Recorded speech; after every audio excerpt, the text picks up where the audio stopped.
This article is about the Inflation Reduction Act. Over the past year, there's been a lot of media coverage around the act because it's had a really difficult path, very contentious path getting passed through Congress, especially with the Democrats having had such a thin majority in the Senate. It was really difficult to get everybody on board and really get this passed. But we as SAISers, being policy students, I think we need to focus on the policy levers that the Act uses to understand how it's really going to impact the market, how it's impacting, for instance, the market for electric vehicles or the market for energy efficient appliances. Development, climate, and sustainability, that's one of the huge focus areas that we have here at SAIS, and we have a lot of students who are interested in this.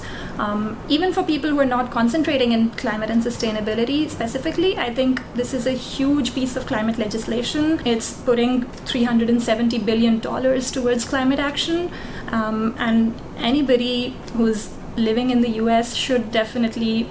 be looking at how the government is spending this huge amount of money and impacting markets for all sorts of products, from housing to